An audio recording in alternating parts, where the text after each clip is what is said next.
Las botas resonaban sobre el hormigón húmedo, pero el murmullo de las voces se filtraba igual, venenoso, en la bruma de la madrugada. La capitana Eva Raylan salió de los dormitorios de oficiales a las 5:30, con el aliento formando nubes cortas en el aire helado de diciembre. El horizonte de la línea de vuelo se desplegaba ante ella, cada helicóptero un perfil recortado contra el amanecer. Tenía 31 años, y cada galón en su manga era fruto de cicatrices, no de favores. Su historial de servicio era un catálogo de operaciones clasificadas, 3 misiones en Afganistán, 2 en Somalia y una temporada con el 160º Regimiento de Operaciones Especiales de Aviación, los Night Stalkers, que nunca hablaban de sus pilotos, y ella prefería así. Pero Fort McCall no era Afganistán, y el enemigo aquí llevaba el mismo uniforme que ella. Vaya, vaya, miren lo que el alto mando trajo, dijo una voz detrás. El sargento mayor Johnny Riggs apareció desde el hangar de mantenimiento con una carpeta en mano y esa sonrisa torcida que parecía grabada en su rostro. Tenía 45 años y más horas con helicópteros que Ava con carnet de conducir, y nunca dejaba que nadie lo olvidara. Buenos días, sargento, respondió ella sin frenar su paso hacia el hangar 18. Oí que te encargas de las operaciones de vuelo de la compañía. Charlie continuó, caminando a su lado. Curioso, en los últimos 18 meses hemos tenido 3 jefes distintos, ninguno aguantó mucho. La advertencia velada, lanzada con cortesía militar afilada como vidrio, no pasó desapercibida. Ava ya había oído rumores. En Fort McCall las mujeres oficiales en puestos de mando desaparecían rápido. Traslados forzados, degradaciones o bajas médicas sospechosas. No pienso irme a ningún lado, sargento dijo, parándose frente a las enormes puertas. Vine a volar y entrenar pilotos, y eso haré. Rick soltó una carcajada sin humor. Eso mismo dijo la capitana Williams, antes de ese lamentable fallo hidráulico. Y la capitana Foster, antes de su problema con el control de vuelo. 2 mujeres. 2 accidentes mecánicos inexplicables. El patrón era tan claro como el cielo despejado. Probarlo sería otra historia. Dentro del hangar 18, el UB-60 Black Hawk, designado Hawk 109, descansaba bajo la luz fría de los fluorescentes. Su pintura negra gastada hablaba de años de servicio, pero algo hizo que el pulso de Ava se acelerara. Los depósitos hidráulicos estaban demasiado limpios. En su experiencia, ese brillo impecable solía significar que alguien quería ocultar algo. El jefe de tripulación, sargento mayor Jake Monroe, emergió de debajo de la nave, con el mono manchado de aceite y un rostro neutro. Sin palabras, le entregó el libro de registros. El general Hemley quiere esta ave lista para una demostración hoy, dijo bajo. Mañana vienen visitantes del Congreso y quieren grabar operaciones. Ava hojeó los registros. Última inspección, 92 días atrás. Normal. Pero el reemplazo del servomotor del rotor de cola estaba en amarillo, vigilar. Y la firma que autorizaba la habilitación express nocturna era del coronel Derek Marshall, subcomandante de la base. La presión en la escritura dejaba una huella profunda en la página siguiente. Un gesto de alguien furioso o nervioso. Sargento Monroe preguntó sin apartar la vista del libro, ¿este trabajo express, idea de quién fue? Monroe tensó la mandíbula. Orden del coronel, ma'am. El general quería el aparato listo a las 8. Turno nocturno hizo el trabajo, ya se fue a casa. Otro punto rojo. El turno nocturno era donde los errores se enterraban. Ava cerró el libro y lo miró fijo. Con 15 años de experiencia, sabes diferenciar un mantenimiento rutinario de un recorte de esquinas. ¿Cuál fue este? Monroe dudó apenas un segundo. Si fuera usted, revisaría la lista de chequeo 2 veces. No era una respuesta directa, pero en lenguaje militar era un grito de alarma. Mientras subía a la cabina para la inspección previa al vuelo, vio a Riggs en la oficina del hangar, móvil en mano, sonriendo. La cabina olía mal. Demasiado limpia, con perfume cítrico enmascarando algo más. Quizá fluido hidráulico nuevo en piezas que no lo necesitaban. El teniente Marcus Torres, su copiloto asignado, se sentó en el asiento izquierdo. Tenía 26 años, joven para creer que el sistema siempre funcionaba, pero lo bastante viejo para haber oído historias. ¿Todo bien, capitana?, preguntó, inquieto. Lo sabremos, dijo Ava, iniciando la secuencia de arranque. Si algo no te suena bien, lo dices al momento. Claro, ma'am. El Black Hawk se elevó suave. Demasiado suave. Para un helicóptero con 15 años de servicio. Aquello era imposible. Un cosquilleo en la espalda de Ava, ese instinto afinado en zonas de guerra, Le gritaba que volaba directo a una emboscada, pero esta vez, el enemigo no estaba en las montañas. Estaba observando desde abajo. La voz de la torre respondió a su solicitud de altitud con profesionalidad fría. Torres, mirando el horizonte, lanzó la pregunta peligrosa. Capitana, ¿qué pasó realmente con las otras pilotos? Ella se lo devolvió. ¿Qué crees tú? Creo que alguien las quería afuera. Y creo que intentarán lo mismo con usted. Antes de contestar, ocurrió una caída de presión hidráulica de 2 segundos. Ninguna alarma, solo un cambio sutil en el control. Torres no lo notó, pero ella sí. No era desgaste, era control deliberado. Torre, Hawk 109 con fluctuaciones hidráulicas. Solicitamos volver a base. Pausa larga. Hawk 109, telemetría normal. Continúe en el ejercicio. Demasiado rápido. Demasiado preparado. 10 minutos después, otra vibración. Ahora Torres también lo sintió. Ava probó un descenso suave, los mandos respondían lentos, como si la nave luchara contra ella. Esto es sabotaje, dijo él, con un nudo en la voz. Exacto. Torre, declarando emergencia preventiva, anunció. Volvemos a base. La voz que respondió no era la del controlador. Hawk 109, aquí el coronel Marshall. No hay fallas. Complete la misión. Es una orden directa. Desobedecer significaba fin de carrera, pero un piloto muerto no tiene carrera. Negativo, coronel. Regresamos ya. Giró bruscamente hacia Fort McCall. La hidráulica murió a 1.500 pies. Mandos duros, alarmas encendidas. Descenso incontrolado. Ava luchó, apuntó a un claro, impacto brutal, rebote y derrape de 30 metros.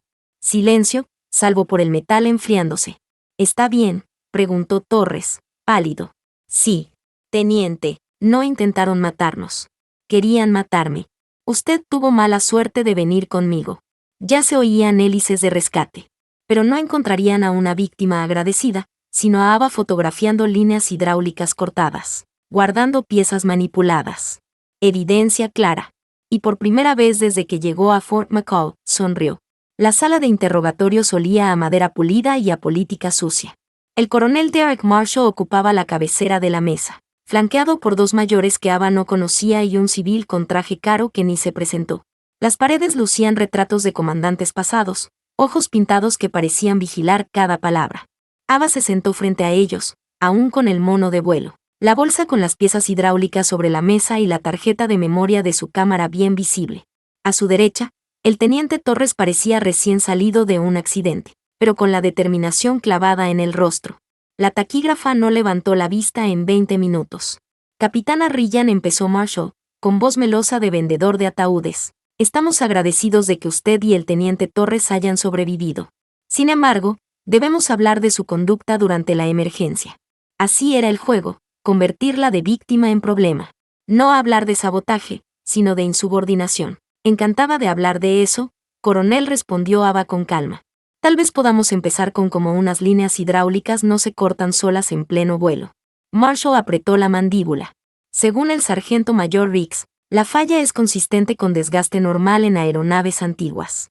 Ah, sí. Ava levantó la bolsa y mostró el corte limpio. Esta línea se instaló hace 6 meses, y los cortes son precisos, deliberados. No es desgaste, es sabotaje. El civil se inclinó hacia adelante. Capitana, esa acusación es seria. ¿Pruebas? Las tengo aquí, señaló las fotos.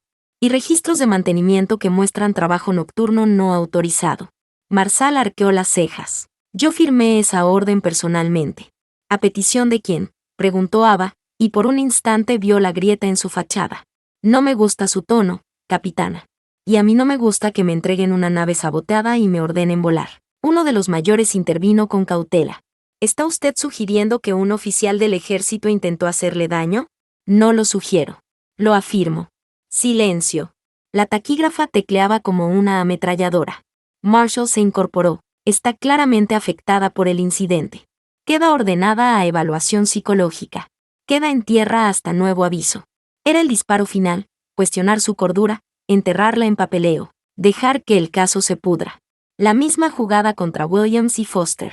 Antes de eso, invoco mi derecho bajo el artículo 138 del Código Uniforme de Justicia Militar. Presento queja formal contra usted por ordenarme volar una aeronave insegura. El ambiente se heló.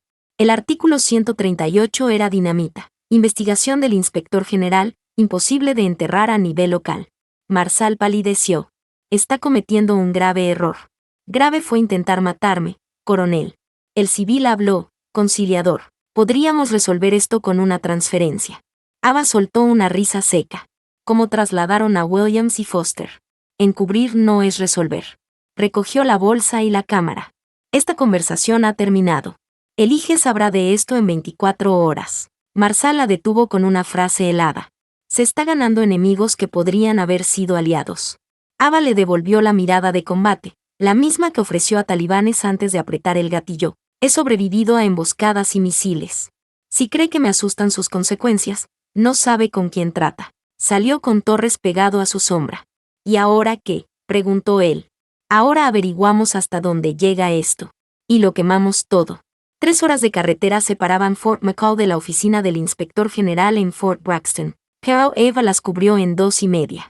Torres insistió en acompañarla. Mi carrera no vale nada si estoy muerto, ma'am. Y ellos me pusieron en ese helicóptero también. La coronel Rebecca Hess, leyenda en el ejército por tumbar escándalos, escuchó la historia sin interrumpir. Al final, repasó las fotos y las piezas manipuladas. Capitana Ryan, lo que describe no es simple negligencia. Es conspiración para asesinar, con oficiales de alto rango implicados. ¿Sabe lo que significa? Sí, ma'am. Que alguien me quiere muerta y no teme arriesgarlo todo. Y que si me equivoco, me hunden en un consejo de guerra. Hayes asintió. Ya he hecho llamadas preliminares.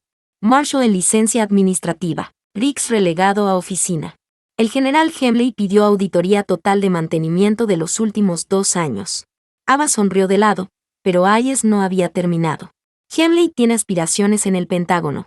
El padre de Marshall es general retirado, bien conectado. Esto va a llamar atención de gente capaz de enterrarlo todo. Sacó un dossier. No es la primera vez que pasa. 12 incidentes en 5 años, 8 bases. Siempre bajo mandos que recortaban la participación femenina en aviación de combate. Williams y Foster son solo las últimas. Usted es la primera que sobrevive con pruebas. Ava sintió la rabia arder. Esto es un patrón. Organizado. Exacto, dijo Hayes. La pregunta es, ¿hasta dónde y hasta qué están dispuestos para protegerse? La coronel la miró fijo. ¿Está dispuesta a seguir esto hasta el final, cueste lo que cueste? Ava recordó las carreras destruidas, las vidas rotas. No sobrevivía a 3 tours y a un sabotaje para dejarles ganar. Hayes sonrió por primera vez. Entonces tengo una red lista. Pilotos, mecánicos, administrativos que han visto cosas y callado. Usted será el catalizador. La cara visible del mayor caso de justicia militar en una década. Afuera, Torres recibió una llamada y su rostro se ensombreció. Ma'am, Riggs está preguntando por mi familia. ¿Dónde viven? ¿Dónde estudia mi hermana? El mensaje era claro, no se limitarían a los denunciantes. Ava sintió esa calma fría de combate. Teniente, ¿qué opinas de tomarte una licencia para visitar a tu familia? Solo si usted viene conmigo, ma'am. En ese momento, el móvil de Ava vibró, mensaje desconocido. Algunos accidentes son más permanentes que otros. Deja la investigación mientras puedas. Lo mostró a Torres y lo borró. ¿Recuerdas lo que te dije de volar en territorio hostil? Sí, ma'am. Que el enemigo se pone más nervioso cuando estás cerca del blanco. Exacto. Y por estos nervios, debemos de estar justo encima. El sargento mayor Anthony Riggs, cada uno respaldado por un equipo de abogados civiles con trajes impecables y sonrisas entrenadas. Al otro lado, Ava y el teniente Torres ocupaban una mesa modesta, con la coronel Hayes como su representante. La asimetría de fuerzas era evidente. 2 oficiales jóvenes contra toda la maquinaria del alto mando. Collins abrió con tono firme. Esta audiencia determinará si las acusaciones de la capitana Ryan justifican un consejo de guerra, o si, como sostiene la defensa, son el producto de una oficial inestable que busca atención. El abogado principal de Henley, Robert Kendricks, se levantó con la seguridad de quien nunca ha perdido un caso que le importara. Señora secretaria, lo que tenemos aquí es un caso trágico de estrés postcombate manifestado años después. La capitana Ryan tiene un expediente ejemplar, lo que hace más doloroso ver cómo ahora interpreta incidentes de mantenimiento como una conspiración contra su persona. Proyectó en la pantalla un PowerPoint pulido, con extractos de evaluaciones psicológicas. informes médicos y partes de incidentes de sus despliegues con el 160º Regimiento de Operaciones Especiales. Todo veraz en lo técnico, pero armado para pintar un cuadro de paranoia y desequilibrio. Además, continuó Kendricks, el supuesto sabotaje puede explicarse con fallos de desgaste natural y procedimientos prevuelo incompletos.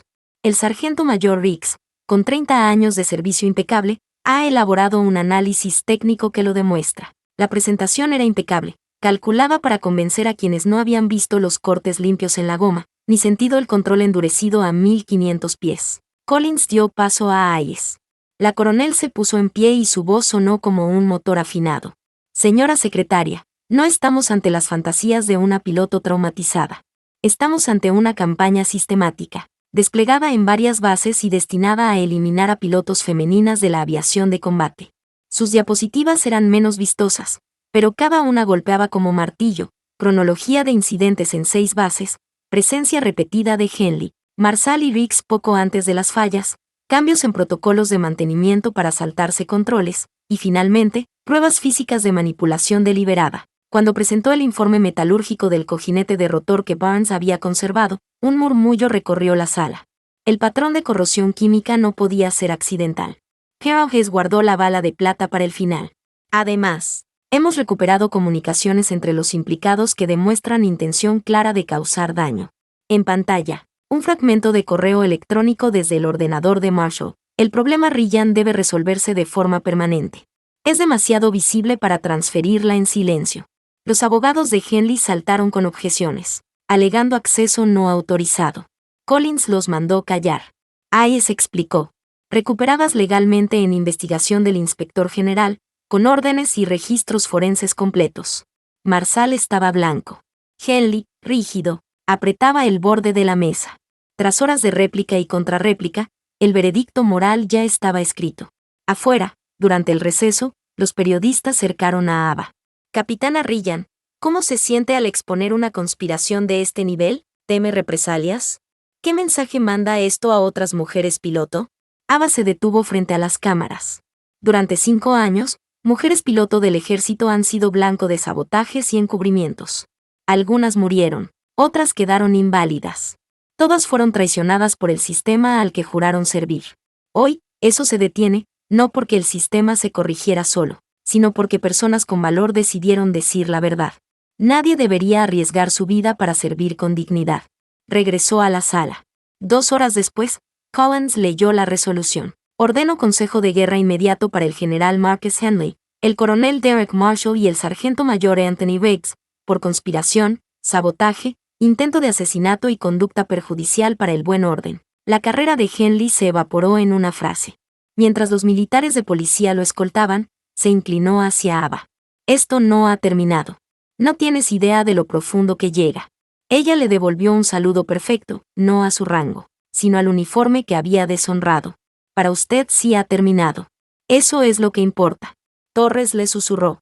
Capitana, ¿qué quiso decir con lo profundo que llega? No lo sé, teniente respondió, sin apartar la vista de la puerta por donde se lo llevaban. Pero creo que lo vamos a descubrir. El consejo de guerra contra el general Marcus Henley comenzó en una mañana helada de enero, con manifestantes a ambos lados de las puertas del Pentágono.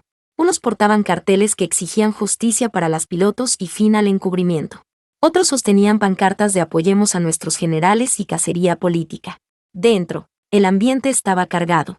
El equipo de la fiscalía, liderado por la coronel Janet Morrison, llevaba 2 meses armando un caso sin fisuras.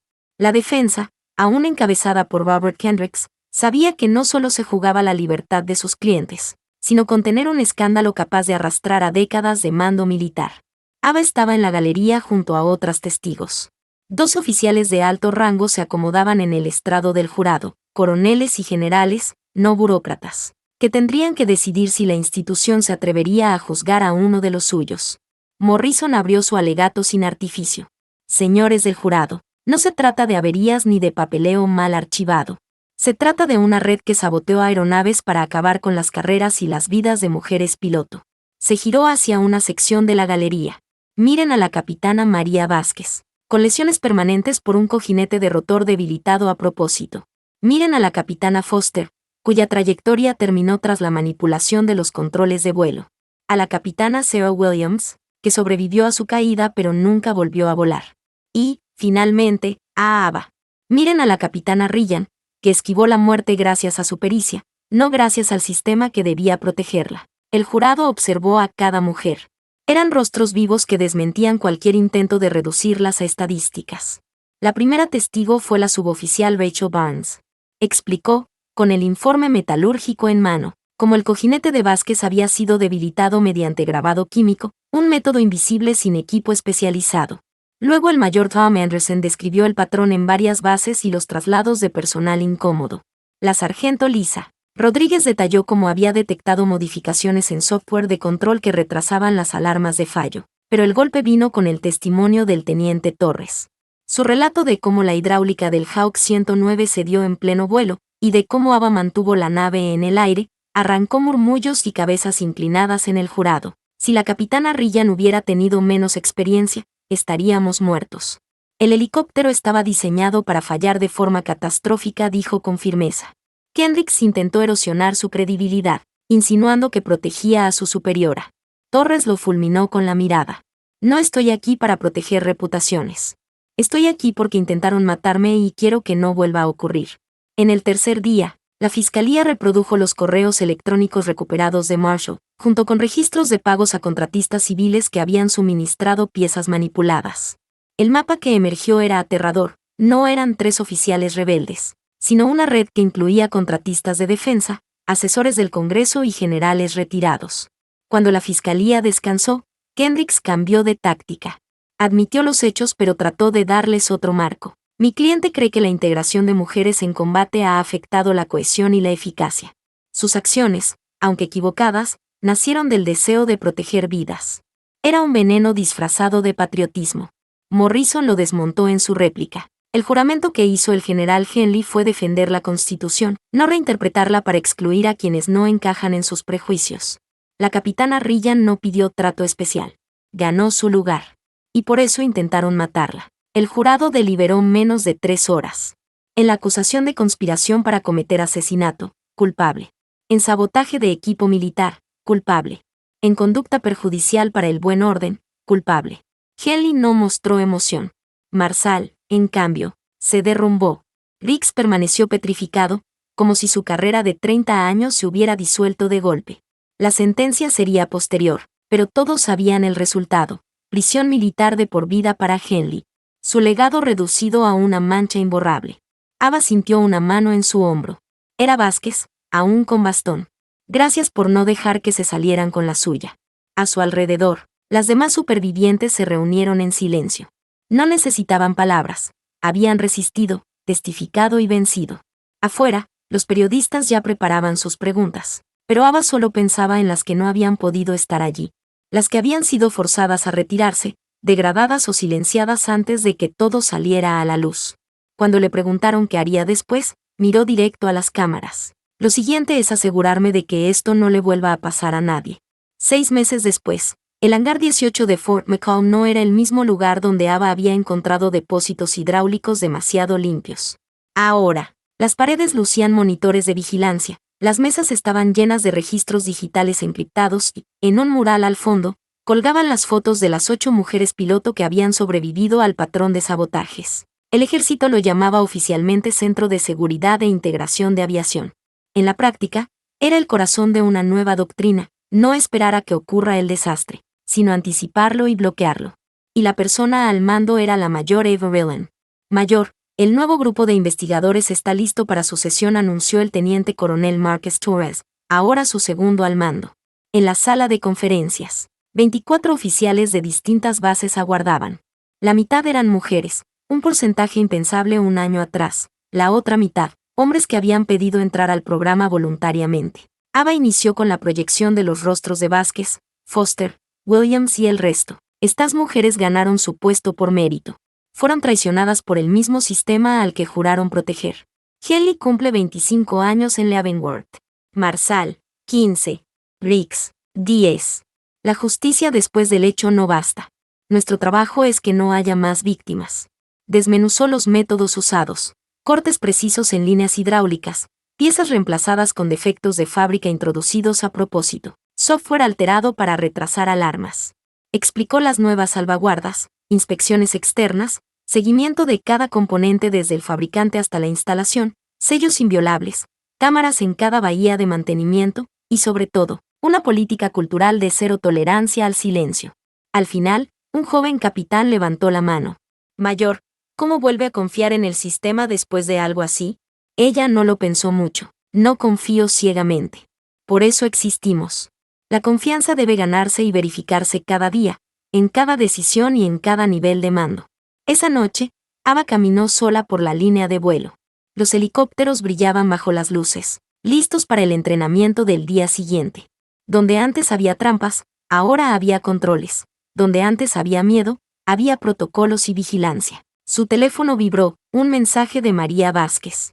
Vi la noticia sobre tu comparecencia mañana en el Senado. Orgullosa de ti. Dals Guerra. El Senado discutiría extender el programa de seguridad a todas las ramas militares. La Marina y la Fuerza Aérea ya habían mostrado interés. Sería el mayor escenario de Ava hasta la fecha, y estaba lista. Mientras repasaba mentalmente su discurso, el teléfono sonó con un número desconocido. Mayor Ryan, habla la capitana Jennifer Walsh desde Fort Hood. Perdón por la hora, pero tenemos una situación. 3 pilotos femeninas han sufrido fallos mecánicos en el último mes. Distintos sistemas, distintas aeronaves, pero el patrón me resulta familiar. Mi comandante quiere manejarlo internamente, pero creo que necesitamos supervisión externa. En el viejo sistema, a Walsh la habrían transferido en silencio. En el nuevo, podía saltarse la cadena de mando y llamar directo al centro. Hizo lo correcto, capitana. Enviaré un equipo mañana. No deje que nadie toque esos aparatos hasta que lleguemos. Gracias, mayor.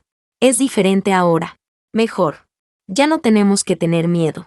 Al colgar, Ava se permitió una breve sonrisa. La victoria no era solo encerrar a los conspiradores. Era cambiar la idea de que las mujeres en cabinas de combate eran un problema que había que resolver. Mañana tendría que testificar ante el Senado. Esta noche, sabía que el sistema todavía tenía grietas, pero también sabía que ahora existían manos dispuestas a cerrarlas. La mañana del testimonio en el Senado amaneció clara y fría, el tipo de día en que el cielo parece un lienzo sin imperfecciones. Ava, con el uniforme impecable y la mirada firme, cruzó los pasillos alfombrados del Capitolio acompañada por Torres. El eco de sus pasos se mezclaba con el murmullo de periodistas y asistentes corriendo de un lado a otro. Dentro de la sala del Comité de Servicios Armados, senadores y senadoras revisaban carpetas gruesas. Había cámaras de televisión en cada esquina, listas para transmitir cada gesto, cada palabra.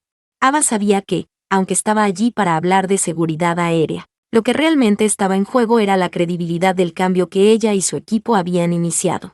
Cuando le tocó el turno, se puso de pie frente al micrófono. Señores senadores, comenzó con voz clara. La pregunta no es si podemos permitirnos implementar estos sistemas de seguridad y supervisión en todas las ramas militares. La pregunta es si podemos permitirnos no hacerlo. Repasó el historial, los sabotajes, las víctimas, el patrón que atravesó años y bases. Explicó las reformas, auditorías externas, trazabilidad de componentes, protección a denunciantes, capacitación especializada para detectar manipulación.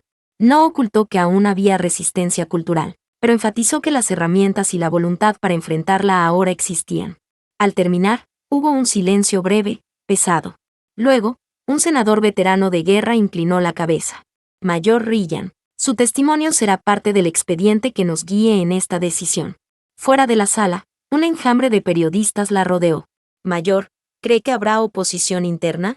¿Qué le diría a una joven piloto que teme denunciar? Ava sostuvo la mirada a las cámaras. Les diría que no están solas. Que ahora hay un sistema que las respalda y personas dispuestas a escuchar y actuar.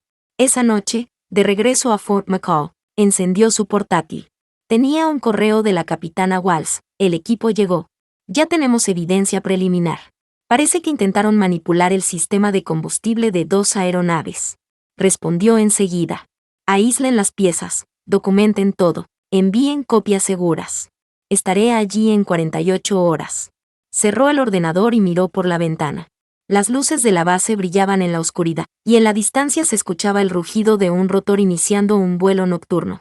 Ese sonido, que antes le había traído el recuerdo amargo de la traición, Ahora le devolvía la certeza de que la vigilancia funcionaba, de que cada despegue tenía más garantías de regresar a salvo. Se recordó las palabras de la coronel Hayes durante los días más oscuros. El arco de la justicia es largo, pero se inclina hacia la verdad, si tienes la fuerza para tirar de él.